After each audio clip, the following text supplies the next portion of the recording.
Bom dia, pessoal. Começando então a nossa live, que vai estar contando com a parceria, o conhecimento do André Silva, da Horse Fit Valinhos.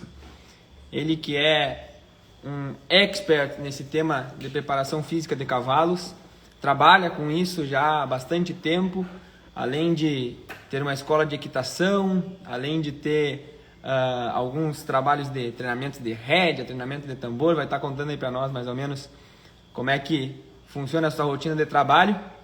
Então vamos esperar ele entrar aqui. Eu vou receber a sua solicitação para participar da live. Já temos aí bastante gente nos acompanhando.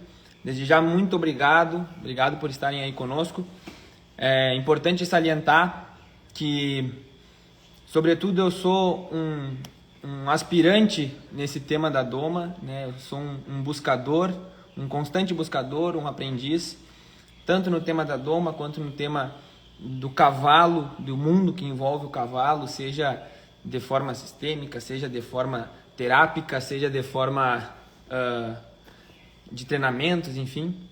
Então eu estou contando com o conhecimento de todos esses parceiros, de todos esses amigos, para também me engrandecer, para também desenvolver as minhas técnicas e cada vez mais poder extrair de forma respeitosa, amorosa, graciosa, o melhor que o cavalo pode nos dar.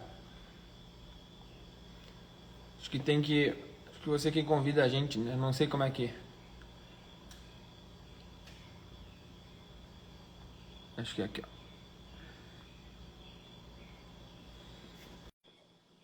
Acho que agora vai. Vamos ver. Fala, querido! Bora lá, Gutão. E aí, bom Bom dia? dia! Obrigado, André, por estar aí com a gente. Obrigado por ter aceitado esse convite. Eu que agradeço o convite aí. Para mim é uma honra estar com vocês aí, tá bom? Isso aí. Então, pessoal, dando oficialmente início a essa nossa jornada de conhecimento aí, já vou avisar que são 1 milhão de informações. Peguem, eu já estou aqui ó, com o meu caderno cheio de anotações, cheio de questionamentos. Peguem seu caderno, peguem sua caneta, porque o André tem muito conteúdo para nos passar. Ele trabalha com isso há bastante tempo. Eu conheci esse Boa Praça aí lá em Curitiba, num curso de constelação, né, num workshop de constelações familiares com cavalos, com o Paulo Neumann. E a gente que já estava envolvido com o tema da doma se encontrou e aí passou a conversar assim. Eu percebi que eu tenho que mostrar para mais gente o que esse cara sabe, o que ele está me ensinando. E aí contar, né, André, como é que a gente chegou nessa ideia da live. Eu tô com um potro aqui, junto com o Jader Marques aqui na cabanha do Umbral, um potro de ano e meio, ano e 9 mais ou menos. E a gente tava com ideia de como é que ia começar um treinamento com ele, né, um treinamento físico, uma preparação para a doma, enfim. E eu me lembrei que tinha um grande amigo lá de Valinhos que conhecia muito desse assunto, e aí resolvi entrar em contato com o André. E foi uma bomba atrás de outra de informações, né? Ele me mandou um podcast via WhatsApp lá, assim, com muitos cuidados, muitas cautelas, muito conhecimento. E aí eu disse, Tchê, eu acho que a gente vai ter que tomar mais umas térmicas de mate aí e conversar sobre isso aí de forma com mais tempo, né? E aí, em forma de live, a gente também pode estar aprendendo isso junto com as pessoas que estão nos acompanhando. Então, André, tudo contigo, meu querido. Pessoal que vai estar nos acompanhando aí, podem mandar perguntas. Esse tema, a gente sabe, é um tema bastante esquecido, digamos assim, aqui no cenário equestre brasileiro, no cenário equestre nacional.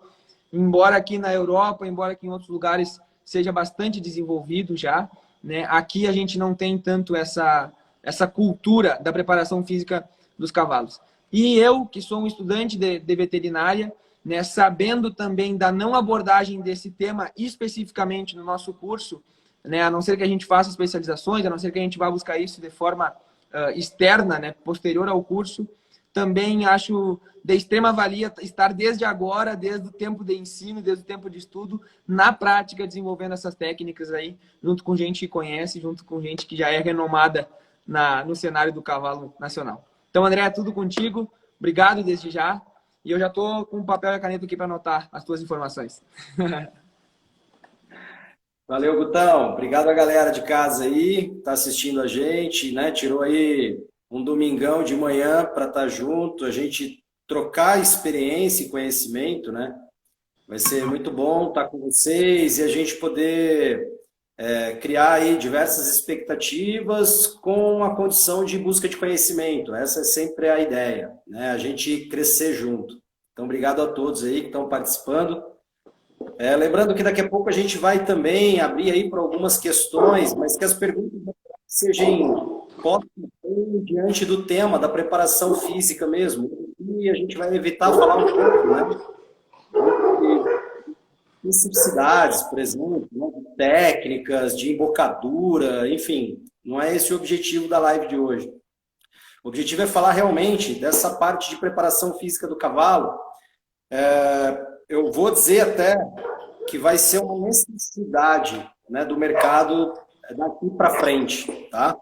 Antes de iniciar, eu vou até fazer só uma apresentação, né? A gente está aqui na cidade de Valinhos, próximo de Campinas, São Paulo. Aqui a gente tem um projeto junto com minha noiva, que é a Lucine Janiak, que está com a gente aí. Ela é médica veterinária também, fisiatra, trabalha, enfim, com terapias manuais, né? Em cavalos. A gente tem inúmeros casos aí, né, de que da área em si da medicina veterinária, a gente está com um crescimento fantástico, né, com cada um já se especializando em uma área, e essa parte, né, da preparação física do cavalo, quem sabe, dentre um pouco aí também, a gente já tem aí algumas especialidades sendo feitas nessa área também, assim como já acontece na Europa, né? Para que, na verdade, esse universo do cavalo, principalmente, né, de competição, de uma boa iniciação, possa ser cada vez mais explorado, tá? Eu, durante 20 anos, eu trabalhei à frente como educador físico, tendo academia própria, sendo atleta profissional, desenvolvi aí, né, um grande know-how nisso, trabalhei frente de algumas empresas aí, até multinacionais. E aí, vindo para o universo do cavalo, esse foi a minha iniciação, o objetivo de trazer algo a mais, né? E nisso, a gente conseguiu passar por boas escolas, grandes amigos, com grandes aprendizados. Hoje a gente está com um processo, na verdade, um pouco diferente aqui, porque, na verdade, a gente tem uma escola de equitação, né, com padrões metodológicos, didáticos e tudo mais. Então, hoje a gente, na verdade, está voltando no fundamento de treinar pessoas, mas o objetivo de treinar e preparar cavalos, ele é fundamental, né? O Guto é um grande amigo que a gente fez uma amizade fantástica aí em Curitiba, no workshop. Na verdade, eu aprecio demais o trabalho desse cara aí.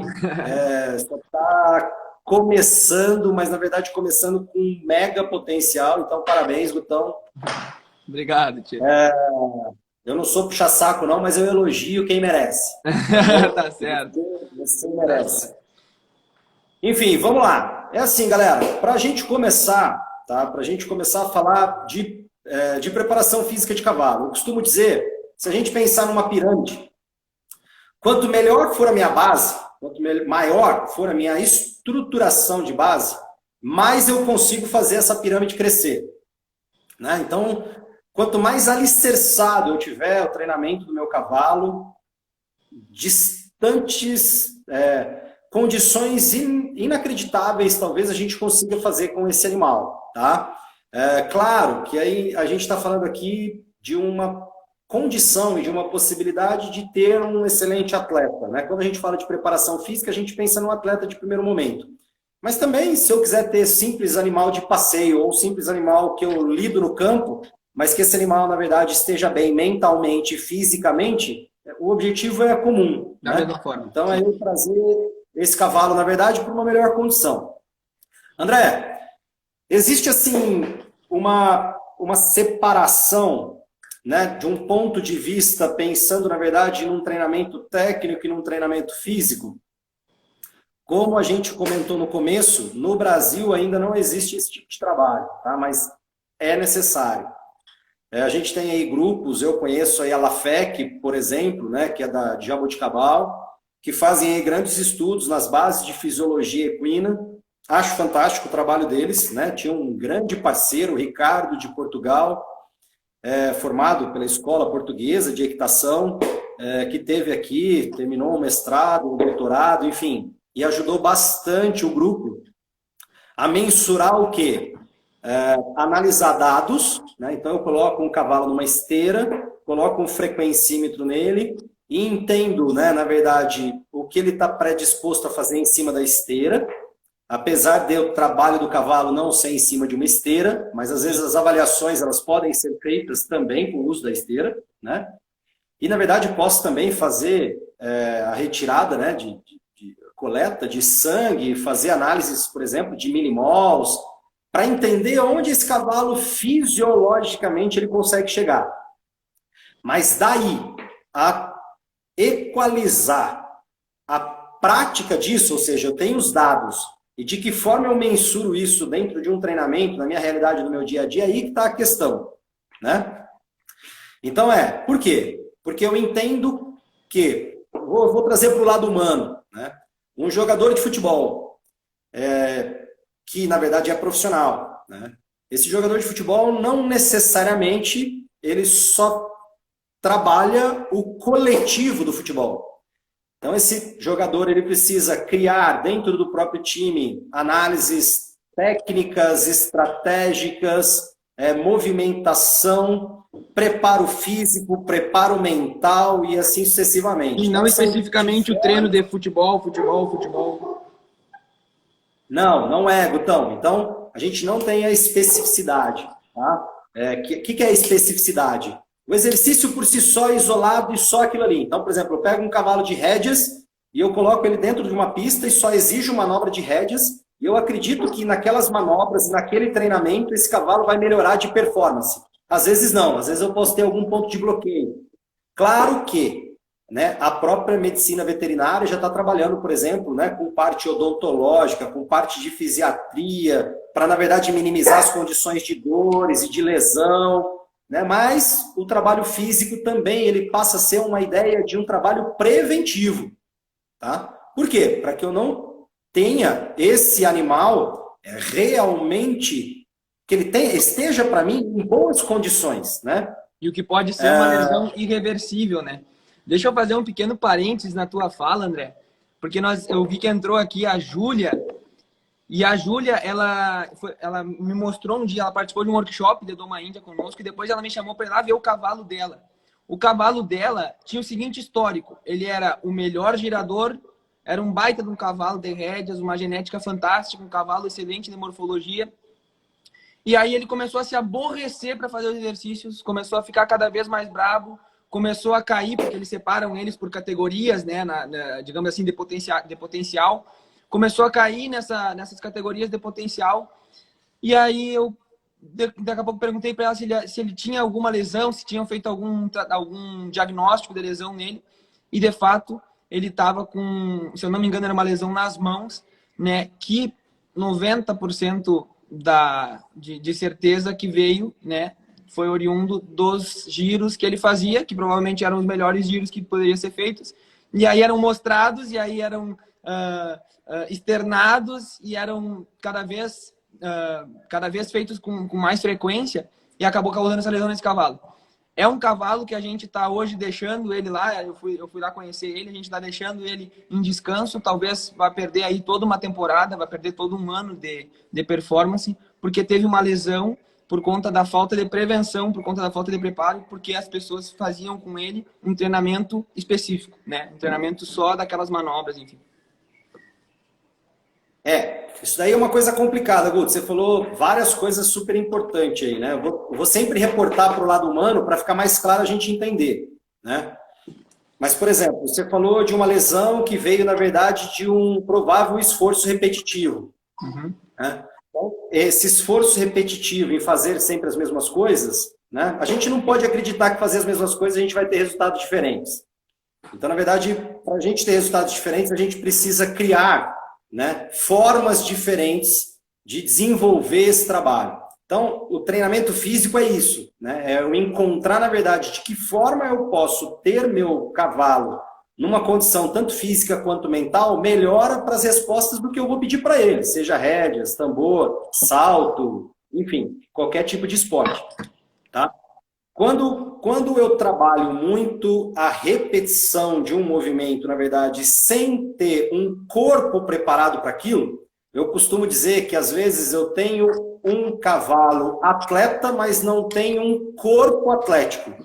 Então, aí isso vai incidir em lesões, isso vai incidir em desconfortos, isso vai incidir que, se for uma lesão onde eu não tenho uma ruptura total, tá tudo certo, eu faço um trabalho fisioterápico, vamos embora, vamos para frente, paro ele uma temporada e volto em seguida. Às vezes pode ter uma ruptura total, por exemplo, que tem que ser caso cirúrgico ou realmente aposentar o cavalo. Irreversível. Entende? Irreversível. Tá? E aí tem uma outra questão também. Você me fala, por exemplo, de níveis. E no mundo humano, né? Eu tenho, por exemplo, a preparação de um atleta, onde esse atleta ele quer chegar em umas Olimpíadas, e eu tenho um tempo para treinar esse atleta. Então eu penso em treinar esse atleta aí 4 anos, às vezes até 8 anos. Ele vai para uma Olimpíadas como uma base, mas os resultados dele realmente virá na segunda Olimpíadas que ele está participando. Tá? No caso do cavalo, tá? Eu vejo muito que as pessoas elas pensam num resultado muito de curto tempo, tá? Então as pessoas querem resultado em 3 meses, 4 meses, 6 meses, não espero o tempo de maturação necessário para cada indivíduo e vou longe. A partir do momento que esse indivíduo ele começa a competir, eu não crio para ele um calendário estratégico. Por exemplo, eu quero esse cavalo, na verdade, sendo campeão do nacional, de um congresso. E aí, eu preciso ter as competições de base até que esse cavalo chega no nacional pronto. Então, é como se eu estivesse caminhando degrau por degrau da escada. Mas não, eu coloco esse cavalo competindo todos os finais de semana e quero ter com esses cavalos, na verdade, todas as exigências que, na verdade, esse cavalo seja campeão todo final de semana. E eu não consigo fazer disso. Na verdade, Michael Jordan, você fala assim, meu, quantas cestas de basquete ele acertava, por exemplo, e convertia? Mas quantas ele errou? Pelé, né? Quantos gols ele fez no futebol? Mais de 1000? Beleza. E quantos ele errou? Então, na verdade, eu não consigo ter um atleta durante uma temporada toda 100%. Isso é loucura, tá? Sim. E esse atleta eu preciso entender que eu preciso preparar ele ao longo de um processo, né? Ao longo de um período, tá? Eu vou fazer até um adendo contigo aí. Você falou de rédeas, né? Eu tive uma experiência aí no rancho do Leonardo Feitosa. Eu não sei se ele está assistindo a gente aí, mas se ele estiver assistindo a gente, na verdade, ele vai falar um pouco a respeito. Tinha um cavalo lá do Dr. Teoc, né? Que eu convidei para a live, mas não sei se ele está com a gente agora. Enfim, esse cavalo, na verdade, ele veio de uma lesão, veio de um tempo parado, e a gente tinha ele lá no centro de treinamento e foi bem o meu início, né? Então, na verdade, eu não estava pronto ainda para, na verdade, fazer com que esse cavalo chegasse, né, preparado para a competição num caráter técnico, de rédeas, tá? Minha experiência era muito pequena na época. E, enfim, a gente tinha perdido, né, o treinador do centro de treinamento, ele acabou saindo do centro de treinamento, e a proposta, na verdade, para esse trabalho, né, eu falei, bom, tecnicamente vai me faltar competência para fazer e alicerçar muito bem as manobras, mas eu posso fazer um protocolo de treinamento. Enfim, esse cavalo só trabalhava na pista, a gente colocou ele para fazer um trabalho externo. Esse cavalo, na verdade, só trabalhava fazendo manobras, e aí eu pensei, meu, eu só quero esse cavalo a passo, a trote e a galope.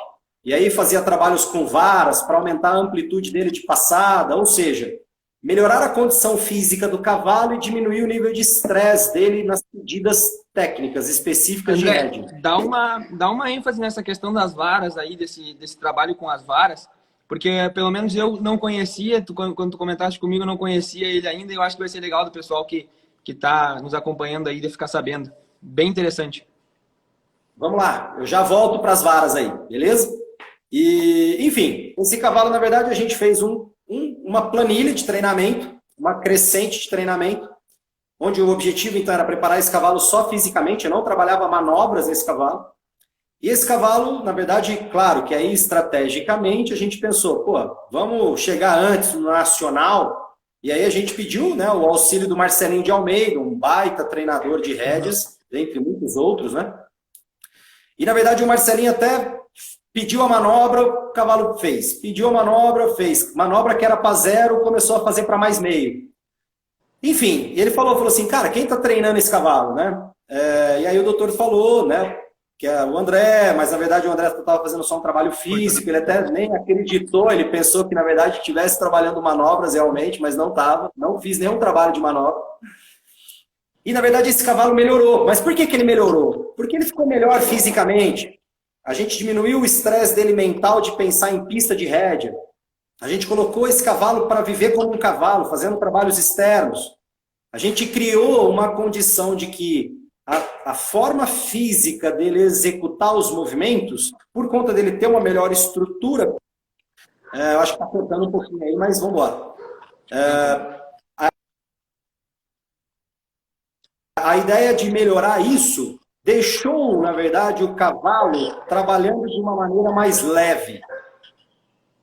Trabalhando de uma maneira mais leve, ele sentiu liberdade de fazer as coisas. E, na verdade, aí ele representava aquela figura de uma maneira melhor. Então, acabou. Não existe milagre. Né? Existe simplesmente fazer a mesma coisa de uma forma diferente. É mais ou menos essa a ideia.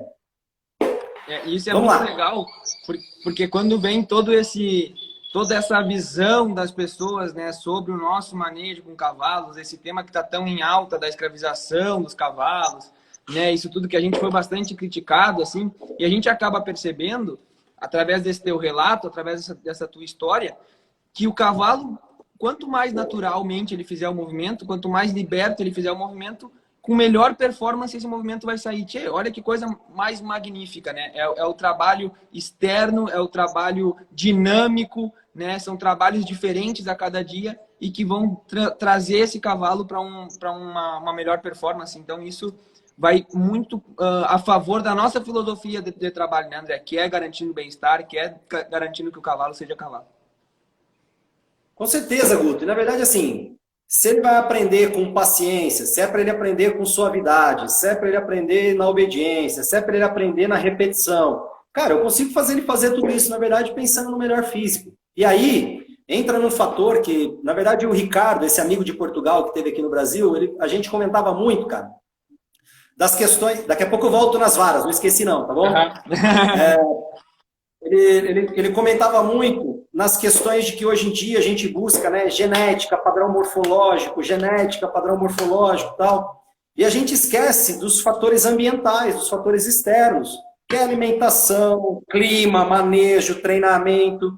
Ou seja, tudo isso agregado externamente, né, ele passa a ser muito favorável, onde eu, às vezes, posso ter um animal muito bom morfologicamente, geneticamente falando, mas se eu não der essas atenções ao meu ambiente externo, as minhas coisas extras, eu não vou conseguir tirar desse indivíduo as melhores performances. Claro. E o contrário é verdadeiro. Às vezes eu não tenho um cavalo morfologicamente, geneticamente tão bom, mas eu tenho ele com um bom manejo, com um bom treinamento, num bom ambiente, e daqui a pouco ele está me dando respostas muito melhor. Sim. Tá? Então, essa é uma preocupação muito grande quando a gente fala na preparação física do cavalo. E sempre fazendo um link. Quando eu falo do físico, eu falo também da mente. Né? Então, há tempos aí eu estava assistindo algumas lives de alguns amigos, por exemplo, que estão fora do país, trabalhando o salto. Né? E eles citaram muitas das vezes a dificuldade também do cavaleiro em si se preparar fisicamente e mentalmente. Às vezes a gente se preocupa tanto com o cavalo, mas na verdade o cavaleiro que forma esse conjunto com o cavalo também tem que estar com essa preparação em ordem, em dia. E aí eu rumo o meu olhar para isso, André, e te pergunto, se o cavalo que sai da cocheira e vai para a pista, sai da cocheira e vai para a pista, se torna estressado, o cavaleiro que sai da casa, vai para a pista, sai da casa e vai para a pista, que prazer que esse cara tem em estar trabalhando com o cavalo, que prazer que ele passa para o cavalo. E a gente sabe que tudo também é energia, tudo também é forma de pensar, né? Qual é a tua tolerância, o teu grau de tolerância, o teu grau de lucidez para a correção de um movimento se tu estiver estressado, né? Então, trazer essa visão aí, tchê, ela, nossa, só nos confirma que o caminho é esse, que a gente está no caminho certo. Sim, Guto. E na verdade, assim, eu falo que daqui para frente, cara, o treinamento equino, tanto pensando, na verdade, nas questões de treinamento do cavalo, quanto do cavaleiro em si, né, principalmente na equitação de trabalho, a gente precisa buscar abrir muito essa mente, porque com certeza, cara, quem inovar daqui a pouco vai sair à frente, com certeza vai ter esses resultados aí expressivos. Porque não adianta, cara, fazer mais do mesmo é continuar sempre com os mesmos resultados. Claro. Para ter resultados diferentes, tem que fazer coisas diferentes, tá? E aí vem aquela provocação, né, que tu comentaste sobre os resultados que nós temos aí, os principais recordes que nós temos em cavalos de corrida, em cavalos de tambor, em cavalos de rédeas, enfim. Geralmente são resultados de décadas atrás, né? Tu comentaste isso comigo. E será que a gente, em décadas, melhorando genética, melhorando a ambiência, melhorando a ciência em cima do trato com o cavalo, do manejo sanitário desse animal, será que a gente já não deveria ter galgado novos grandes recordes? Né? O que está faltando aí? Será que a gente já melhorou bastante o cavalo e não se melhorou? Né? E não melhorou a nossa visão, não melhorou o nosso conhecimento sobre o manejo com ele? Na verdade, eu costumo dizer que tem muita gente que às vezes vira para mim e fala assim, né, eu sou profissional do cavalo, né? Eu vivo do cavalo, né? Tudo isso é muito bonito, é muito legal, mas tipo vai fazer muita diferença a partir do momento que a hora que você começa a viver o cavalo, não é do cavalo, né? Por quê? Porque aí a gente consegue entender de que forma eu estou inserido nesse processo junto com o meu animal. De que forma esse animal está inserido junto ao ambiente, junto a uma natureza. De que forma a gente pode fazer essa conexão dessa trilogia, natureza, cavalo, ser humano, trabalhando corpo, alma e mente num aspecto assim, fantástico, entende? Então, por exemplo, a gente vê muito no Brasil, né, o uso daqueles redondéis mecanizados. Então eu coloco meu cavalo lá, simplesmente 30 minutinhos lá por dia, sei lá quanto tempo, eu nunca trabalhei com isso, nem sei como que funciona. Mas, enfim, não critico também, né? Só fazendo um adendo aqui, cada treinador tem sua linha de trabalho, né? Se a gente pegar no futebol aí, tem Tite, Luxemburgo, Zagallo, né? Falei dos treinadores da minha época, enfim, que me veio na cabeça agora. E cada um, cara, tem sua linha de trabalho. Um cara, às vezes, é campeão brasileiro, o outro é campeão da Libertadores, o outro chega numa seleção brasileira. Todos eles são bons, depende da linha de trabalho. Então, agora eu estou colocando a minha posição da minha linha de trabalho. Nada coisas que não me conforta se eu for fazer um tipo de trabalho com os meus animais, mas também não sou contrário de quem faça, tá? Enfim, mas eu tenho os redondéis mecanizados, onde eu estou ali, coloco o meu cavalo, mas na verdade eu fico vendo o meu cavalo. De que forma ele está fazendo, por exemplo, esse movimento no passo? Qual que é a amplitude do passo de um cavalo para o outro? Qual que é o equilíbrio? Eu estou vendo, na verdade, a diferença entre os cavalos que estão no redondel fazendo aquele trabalho. Ele está equilibrado? Ele está fazendo um trabalho equilibrado? Está com o corpo correto? Agora eu vou, por exemplo, padrões europeus. Então eu estou trabalhando com cavalo à guia. Na guia, eu estou vendo o cavalo, eu estou vendo, na verdade, se ele está sentindo, se ele está mancando de uma mão, mancando de um pé, se ele está equilibrado, se ele está saindo de garupa. Então eu tenho toda uma condição de enxergar, de ver o meu cavalo. Claro, mas no redondel eu trabalho 6 cavalos de uma vez só. Na guia eu vou ter que trabalhar um de uma vez só, né? Então, mas esse um com certeza vai estar muito melhor aprofundado, tá? E aí, voltando lá nas questões das varas, eu tive aqui, por exemplo, né, análises com alguns cavalos, vou falar de quarto de milhas, tá? Às vezes de uma raça para outra pode variar essas questões de amplitudes, tá bom? Mas, por exemplo, eu fiz um trabalho na intimidade, com certeza, né? Gera muito mais essa questão de proximidade, de fazer com amor, de respeitar o indivíduo, de entender o indivíduo que eu estou trabalhando, né? É o que eu falo de realmente viver o cavalo, não pro cavalo ou do cavalo. Sim. Mas, enfim, o passo, né? Então, eu treinando passo, coloquei as varas numa amplitude de 80 centímetros, 1 metro, 1,20 m, né? Trote, numa amplitude de 1,50 m, 1,30 m, 1,70 m, galope, na distância de 1,50 m, 1,70 m, 2 metros, tá? Eu tive animais que, por exemplo, trabalhavam no trote uma mesma amplitude de que outros animais trabalhavam, por exemplo, a galope. Então, eu tinha uma égua que ela conseguia deslocar uma amplitude de passada nas varas ao trote de 1,70 m, enquanto outros cavalos, por exemplo, galopavam a 1,70 m. Né? Então, mas o que eu faço, na verdade, para conseguir essa maestria? Para eu ter um cavalo melhor equilibrado, melhor acentuado, melhor deslocado, com tempo de flutuação mais leve, não exigindo tanto, na verdade, padrões articulares, ligamentares, né, de estruturas ósseas. Então, se eu diminuo o meu atrito e consigo melhorar o meu deslocamento, utilizando, na verdade, para isso, maior capacidade muscular e maior oxigenação pulmonar, por exemplo, cara, isso é perfeito. E aí eu tenho, por exemplo, um cavalo que tem 1,50 m, da qual eu visualizei, diagnostiquei e agora eu quero melhorar. Tenho ele 1,50 m numa vara ao trote, mas eu quero colocar ele a 1,70 m, quero melhorar essa amplitude dele de passada. Coloco as varas a 1,70 m, claro que ele vai bater mão, vai bater pé, vai tropeçar. Daqui a pouco, a hora que ele organizar o corpo dele e entender o trabalho que ele está fazendo no ambiente, ele vai conseguir fazer isso automaticamente, naturalmente. Eu falo assim, ó, todo treinamento, eu preciso chegar ele de um nível consciente para um nível inconsciente, onde eu não penso para fazer, simplesmente sai. Estou dirigindo, né? Meu carro. Então eu vou lá, preciso, na hora que eu estou fazendo, tirando minha carta, preciso pisar na embreagem, preciso engatar a primeira, preciso ligar o pisca-alerta, preciso olhar para o retrovisor. Enfim, tudo isso eu penso para fazer. Esse é um processo de aprendizagem. Daqui a pouco, na verdade, eu estou fazendo tudo isso de uma forma automática. A hora que eu ver, eu piso na embreagem, mas eu não penso para fazer. Eu engato primeiro, mas eu não penso para fazer. Enfim, quando eu passo do estágio de fazer as coisas de uma maneira inconsciente, é que aí eu fixei o meu processo de aprendizado. Já está na memória muscular, então, né? Já está na memória muscular, aquilo já vem automático. Sim, já vem. Então o cavalo, por exemplo, ele tropeçou nas varas tal, no primeiro dia, mas no segundo dia ele já está fazendo a 1,70 m, sem tropeçar nas varas, totalmente equilibrado, organizado, tá bom?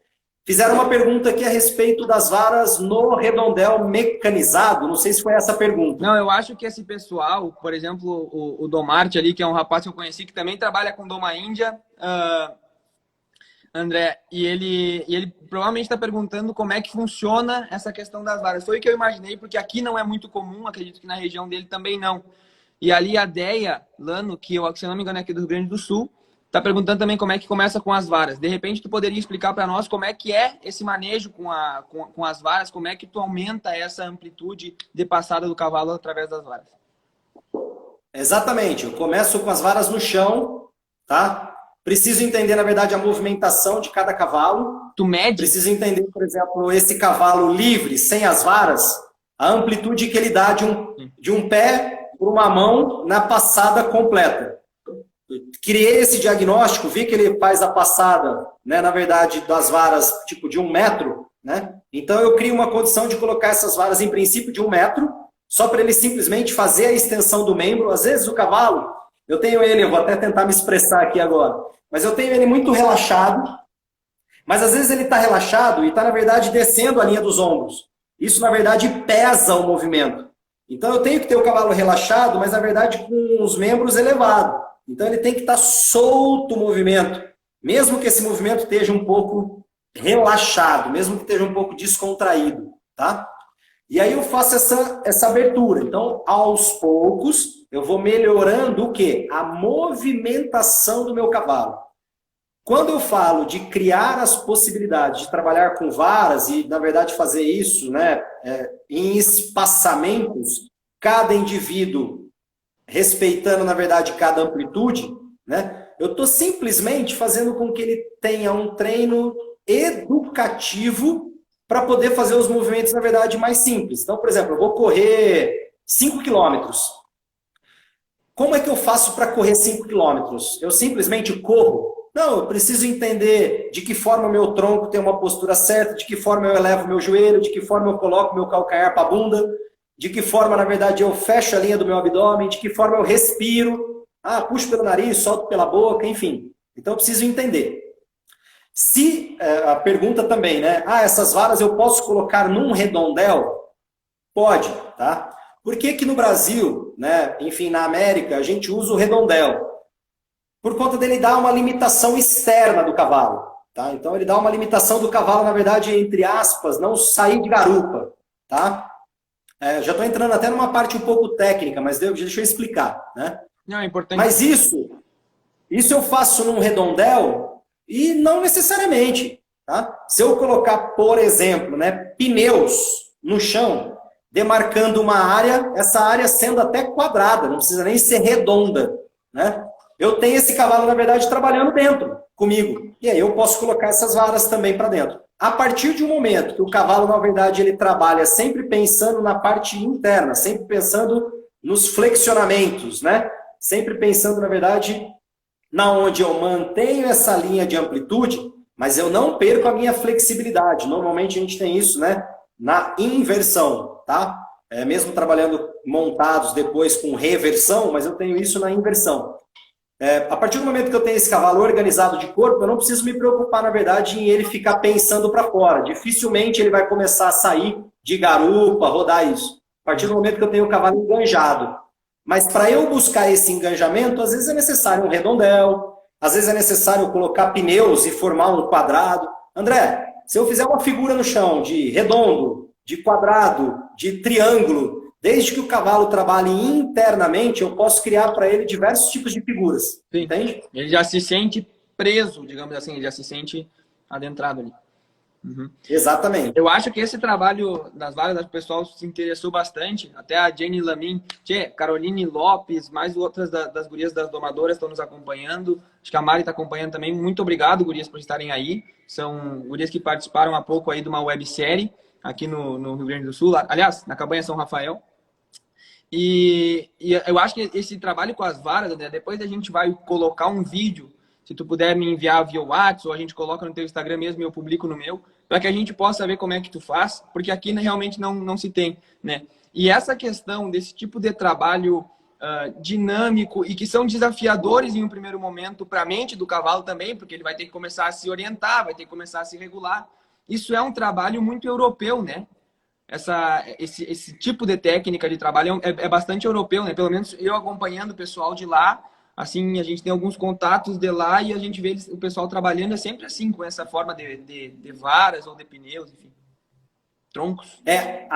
Muitas das vezes não é nem a guia, às vezes é com o cavalo em liberdade até. Cara, isso é fantástico. Você vai apontando assim e o cavalo vai fazendo os movimentos.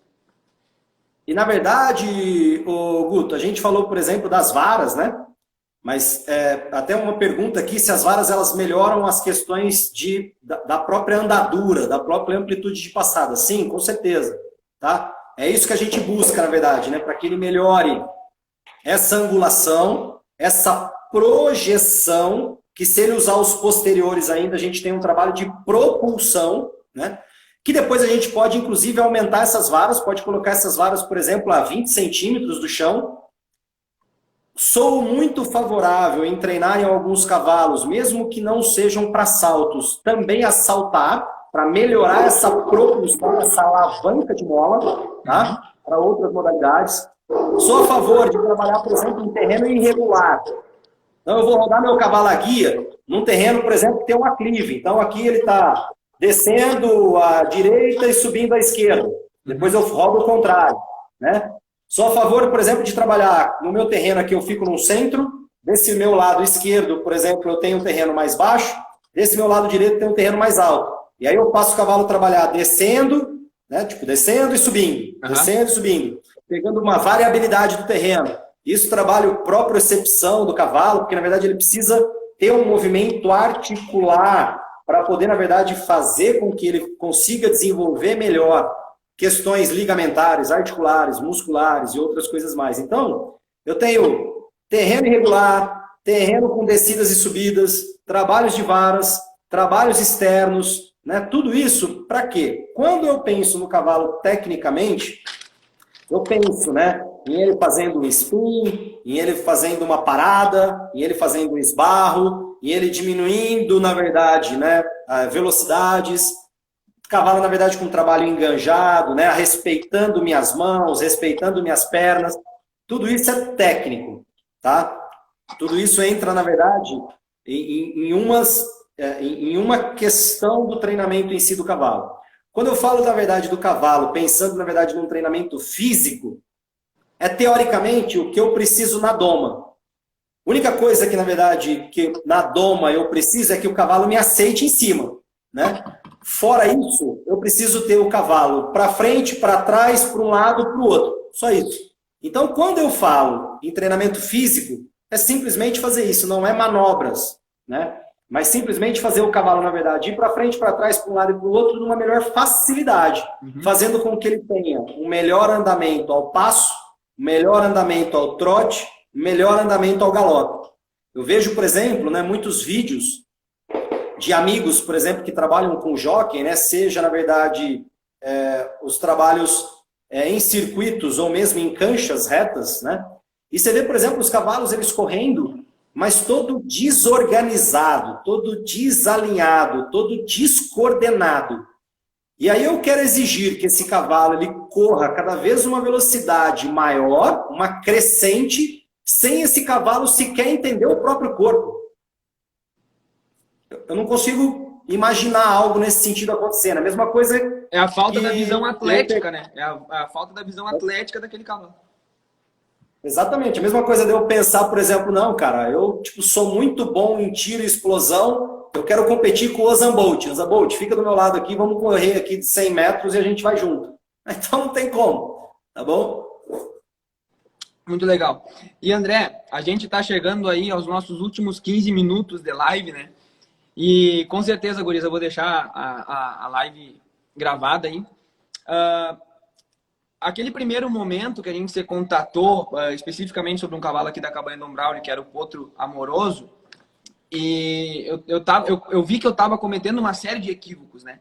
A nossa ideia qual é? Preparar um potro para a fase de doma, sabendo de toda essa questão que foi colocada em pauta também, sobre os discos epifisários não estarem completos, né?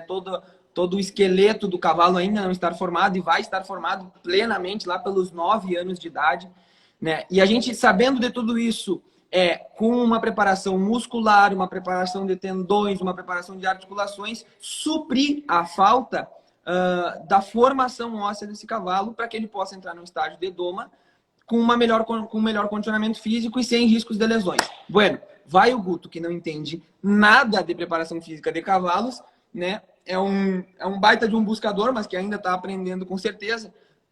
Pega o potro amoroso, larga numa cancha e aí começa a trabalhar ele em círculos com guia, né, prejudicando rispidamente articulações, assim, podendo colocar em risco ele a uma lesão. E aí daqui a pouco eu contato o André, me explica como é que eu posso fazer um treinamento para esse potro. E agora, aqui para os nossos 30 espectadores aí, eu quero que, se tu pudesse, claro, de forma resumida, porque a gente sabe que é um cronograma. Gente, eu estou falando com um educador físico de formação que rumou o seu olhar de educador físico para o cavalo. Isso, em primeiro lugar, é raro de acontecer. Em segundo lugar, traz uma outra visão sobre o movimento do cavalo, né, e sobre como ele pode desenvolver a sua melhor performance. Então, claro que tu não vai nos dar aqui um cronograma de treino, mas tu conseguiria passar, né, de forma resumida, assim, vamos pegar um potro com 1 ano e meio. O que a gente faz para preparar esse cavalo para doma?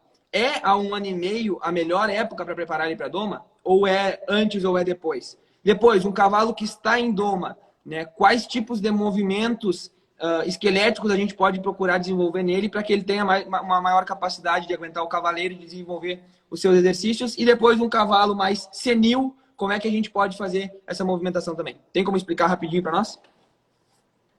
Vamos lá, Gutão, claro. Bom, toda a questão é assim, se eu pensar, na verdade, em me formar primeiro, né, talvez eu precisa pensar em utilizar esse cavalo de uma forma mais tardia. É o que acontece, por exemplo, com alguns atletas humanos, né, que às vezes se destacam mais em corrida, por exemplo. Nossa, eu conheci um cara que correu a São Silvestre com 30 anos e ele se destacou. Sim, é porque ele buscou esse objetivo mais à frente e porque essa atividade em específico, né, é uma atividade, na verdade, que precisa de uma maior maturação, né? O cavalo é a mesma coisa, tá? Então tem atividades que às vezes eu preciso esperar esse tempo, preciso esperar uma maior maturação desse movimento. O mercado hoje nos permite fazer isso? Não. A gente precisa normalmente fazer os indivíduos de uma forma um pouco mais prematura. Só que se eu fizer isso de uma forma prematura, mas ao mesmo tempo racional e inteligente, eu vou entender que esse cavalo aqui, eu preciso começar ele, né, com 2 anos de idade, ele precisa me dar resultado na corrida com 2 anos e meio para 3, né? Mas eu preciso, na verdade, ter uma carreira dele um pouco mais estendida, por isso que ele continue me dando resultado até os 5, 6. Então a gente precisa montar um cronograma, na verdade, que seja progressivo e que vá degrau por degrau. Não é porque eu quero que ele corra grandes velocidades, que ele tenha grandes índices quando ele chegar com 5, 6 anos, que eu vou fazer essas exigências agora com, tipo, 2 anos, 3 anos. Mas, ao mesmo tempo, eu acho uma loucura você querer, por exemplo, já iniciar esse cavalo com 2, 3 anos e, na verdade, não fazer uma preparação dele antes, simplesmente porque as placas ósseas não se fecharam, não se solidificaram. O exemplo. É um efeito rebote. É um efeito rebote. Atletas de ginástica da China. Elas começam a treinar, por exemplo, para buscar umas Olimpíadas lá com 6 anos, 8 anos de idade. Elas vão esperar, na verdade, ter fechamento ósseo para poder se preparar para umas Olimpíadas? Não existe. Porém, eu preciso entender que não é o mesmo treino que eu dou para uma criança, que eu dou para um adolescente, que eu dou para um jovem, que eu dou para um adulto. Então, eu preciso escalar isso, eu preciso organizar isso. Então, vamos citar como exemplo, não é uma receita de bolo, tá? Mas, às vezes, um potro, você vai começar ele, eu tenho certeza que se ele estiver solto na natureza, muito que provavelmente, em alguns momentos, eles vão brincar de correr, de fazer uma explosão, de daqui a pouco ir para um terreno e dar um salto, de dar um coice para trás, enfim, entre um e outro. Essas brincadeiras dele, puxa, eu vi ele na natureza, vi ele num piquete, vi que ele brinca ali uma média de 5, 10 minutos por dia. Se eu fizer um treinamento, na verdade, com esse cavalo 2 vezes na semana, 5, 10 minutos, está excelente. O que eu não preciso fazer com ele com 1 ano de idade? Não preciso colocar cela, não preciso montar, não preciso fazer nada disso, né? Agora, eu posso, na verdade, ter uma organização do treinamento desse potro e fazer com que ele chegue numa longevidade atlética muito boa. E hoje, a gente tem recursos da medicina veterinária, por exemplo, que trabalham com a parte de fisiatria, de fisiologia, de recuperação, né? Aonde? Aonde, por exemplo, em alguns momentos que tiver algum tipo de desconforto, eu diminuo o treinamento, faço alguns trabalhos com terapia manual, com acupuntura, com quiropraxia, para diminuir, na verdade, os níveis de dor desse cavalo, de lesão, para, na verdade, isso não se agravar e daqui a pouco ter uma ruptura total. Então, é a mesma coisa que eu estivesse trabalhando assim, ó, desconforto no treinamento físico, diminui o treinamento físico, conforto, volta ao normal, e aí eu uso o meu corpo de novo. Quer dizer, eu estou numa crescente entendendo o cavalo. Né? Fazendo com que esse cavalo, por exemplo, na hora que chegar com 6 anos de idade, com 9 anos de idade, ele está numa performance excelente. Mas porque ele começou a treinar com 6, 7 anos de idade? Não, eu não posso esperar todo esse tempo. O mercado não me permite isso, entendeu? E na verdade... E fazendo aquela ondulação que tu comentaste sobre volume de treinamento versus intensidade de treinamento. Isso é importantíssimo, Guto, isso é importantíssimo. Pensa assim, ó, na linha de treinamento, eu preciso ter a escala de volume e uma escala de intensidade. Quando eu tenho um treino de grande volume, então vamos pensar assim, ó, meu cavalo ele corre 20 minutos e ele faz, por exemplo, um trabalho de 100 por hora. Eu quero fazer esse meu cavalo, na verdade, correr 1 hora, mas eu preciso fazer ele correr a 180 km por hora. Beleza, a gente precisa começar. Então vamos lá. Eu tenho ele treinando 20 minutos, a 100 por hora. Eu não posso imaginar que ele vai conseguir manter os mesmos 100 por hora 40 minutos. Então, o que eu faço primeiro? Uma crescente na linha de volume. Eu faço por quê? Porque eu preciso chegar em 1 hora. Então, eu preciso chegar esse cavalo a 40 minutos? A 80, 90 km por hora. Claro. Daqui a pouco, eu preciso fazer com que esse cavalo treine 1h30. É 1 hora que eu quero, mas eu preciso fazer ele treinar 1h30, 2 horas, e aí eu desço a intensidade, vou lá para 40, 60 km por hora. Quando eu cresço o volume e eu diminuo a intensidade, eu estou pensando, na verdade, numa condição da onde, para ele correr 1 hora, eu preciso treinar 2 horas e meia, um volume. Daqui a pouco eu começo a diminuir esse volume. E aí começo a crescer a intensidade. Começo a fazer com que esse cavalo chegue lá naqueles 20 minutos inicial, ao invés dele correr 180 por hora, eu quero que ele corra 200 por hora. Uhum. Então eu vou colocar um treino, por exemplo, em alguns momentos, de 10, 20 minutos, mas com uma intensidade muito grande, né? E daqui a pouco, então, eu tenho essa escala sempre inversamente proporcional. Quando eu tenho um volume grande, eu tenho uma intensidade baixa. Quando eu começo a subir a intensidade, eu diminuo o volume. Isso vai fazendo com que esse meu cavalo ele sempre crie uma condição de crescente, aonde daqui a pouco eu tenho esse cavalo me dando as respostas do que eu preciso numa melhor condição física possível. Vou explicar, por exemplo, num caso humano de um lutador, um cara que luta MMA. Então ele sobe lá para ter que aguentar 5 rounds. E ele tem 5 rounds de 3 minutos por 1 minuto de descanso, tá? A preparação física desse cara tem que ser muito maior ao que ele vai encontrar na competição. Ele tem que treinar 10, tem que treinar 15 rounds por 30 segundos, por 15 segundos de descanso às vezes. Uhum. Então, eu aumento a intensidade, o volume dele, diminuo o tempo de descanso. Daqui a pouco eu faço o contrário. Eu vou fazer com que ele 10 minutos, ele faça um round de 10 minutos sem parar. Intensidade absurda naqueles minutos lá, mas na verdade um round só. Crescia a intensidade demais e diminuiu o volume. Não precisa fazer mais 10 rounds. A hora que na verdade ele chegar para lutar 5 rounds com 1 minuto de descanso, na verdade, é aquele cara que vai lutar e vai brincar assim fora do...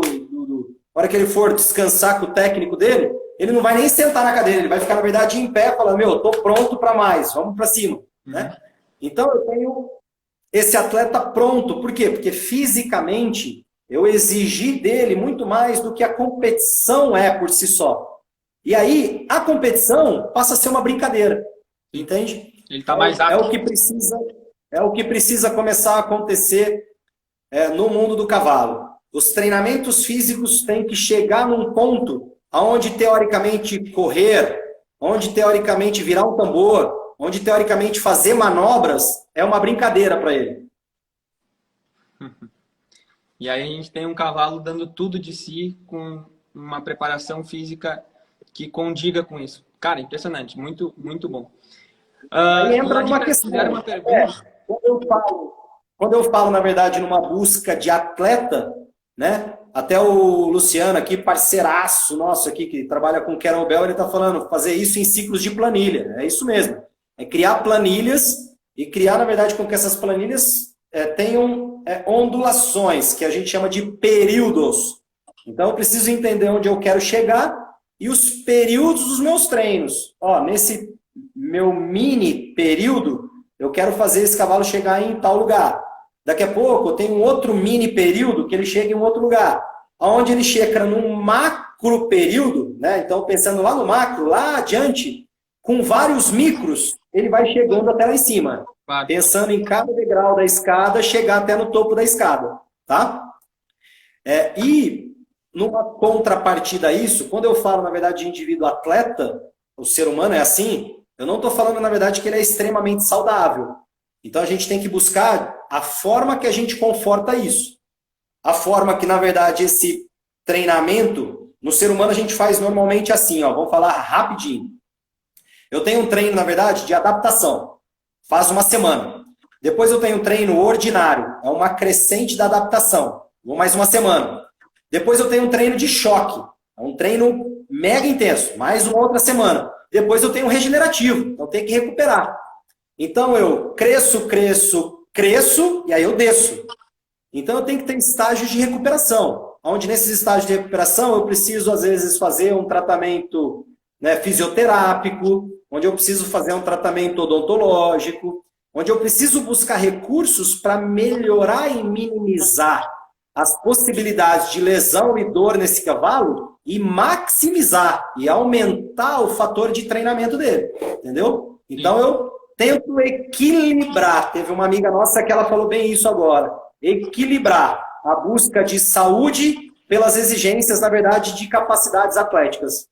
Chegando no equilíbrio, eu não vou ter um indivíduo 100% saudável, mas eu também não vou ter ele sangrando de pulmão, não vou ter ele com ruptura total de ligamento, na verdade, que ele já encerrou a carreira atlética dele com 1 ano de treinamento, né? Então essas coisas são inadmissíveis. Que é o caso desse primeiro cavalo que a gente comentou, né? Justamente por isso, era um cavalo que talvez porque mostrava um movimento perfeito, um movimento rápido, um movimento com alta performance, acabou sendo mega explorado esse movimento, não foi dado bases atléticas, um corpo atlético para que ele pudesse comportar essa exigência, e aí foi um cavalo que se lesionou, e hoje está em repouso, provavelmente vai ficar aí toda uma temporada, talvez 1 ano em repouso, porque não tem como montá-lo, visto a lesão que ele sofreu, né? E que foi fantástica essa live aí, foi muito boa. A gente está com 3 minutos agora para terminar, né, André? Só para a gente responder aí, antes da live se autodestruir, idade para começar a lidar no potro. 2 pessoas fizeram essa pergunta ali antes. Que tu recomenda? Depende do que eu quero desse potro. Se eu quero esse potro, na verdade, ele já sendo um atleta com 2 anos e meio, eu tenho que começar a preparar ele 1 ano antes. Tem que começar a preparar ele com 1 ano e meio. Entendi. Depende do que eu quero. Só que aí, como a gente disse, precisa ser proporcional. Com 1 ano e meio eu já monto esse potro? Não. Mas com 1 ano e meio eu já começo a dar condição física para ele. Entendi. Então, Tati, eu tenho certeza que se a gente pudesse fazer aí mais 4 ou 5 lives, o pessoal ia estar nos acompanhando. Eu tô avaliando aí os feedbacks nos comentários, estou acompanhando toda essa galera. André, muitos elogios para ti, foi formidável. Eu não tinha como ser diferente, né? Foi por isso que eu te convidei, porque eu sabia de todo esse teu potencial, essa tua trajetória já tão grandiosa, tão vitoriosa dentro do cenário da preparação física de cavalos, do cenário das competições aí. E que bom. E vamos combinar, Gutão, a gente fazer pegar e passar uns dias, ver isso na prática. Vamos falar com o Jader aí, a gente vai na cabanha, chama a galera, vamos ver como é que é isso na prática, como é que a gente organiza isso em planilha, como é que eu coloco isso num papel. Com certeza. Precisa criar esse entendimento para a gente conseguir melhorar. Eu falo que o nível de treinamento do cavalo hoje ele está nivelado de médio para baixo. Eu preciso buscar recurso de nivelar isso de médio para cima. Se a gente não conseguir chegar em lugar nenhum, pelo menos ele vai estar no médio. Com certeza a gente consegue resultados muito gigantescos daí, tá bom? Pode ter certeza absoluta. Aí a gente pode chamar colegas aí, veterinários e tal, para poder fazer aí uma equipe multidisciplinar e fazer um negócio muito louco, muito bacana. Não, com certeza. E a nossa visitação ficou nos planos, né? Tudo veio a nos privar, a pandemia e enfim, eu comecei o nosso trabalho aqui na cabanha, mas com certeza a gente vai fazer essa visitação aí para aprender todo esse conteúdo que tem para passar, trazer o André para cá, trazer a Horsefit para cá. O André, ele é marido da Luciane, que é veterinária. Luciane, que é veterinária também, né? E ela também já está arrumando um outro tipo de olhar para com o cavalo, que é um olhar sistêmico também. É impressionante. Eu vou ter que vou fazer estágio na veterinária e vou fazer um estágio na educação física, né? As 2 coisas, para trazer esse conteúdo para cá, para o Rio Grande do Sul também. André, a gente tem aí 1 minuto de live. A galera, depois fazer um agradecimento aí também, pode mandar inbox, tá? Perguntas, cara, a gente está aqui à disposição mesmo, e às vezes mesmo na distância a gente consegue contribuir grande aí, tá bom? E se precisar, vamos fazer outra live, não tem problema. Gutão, só tenho que te agradecer a galera aí de casa imensamente, pelo carinho, pela atenção e por ficar com a gente aí 1 hora. Beijão no coração de todos vocês aí. Eu que agradeço, André, a tua disponibilidade aí. A gente sabe que uma pessoa que geralmente detém muito conteúdo pode não querer externar todo esse conteúdo e tu de bom grado veio falar comigo.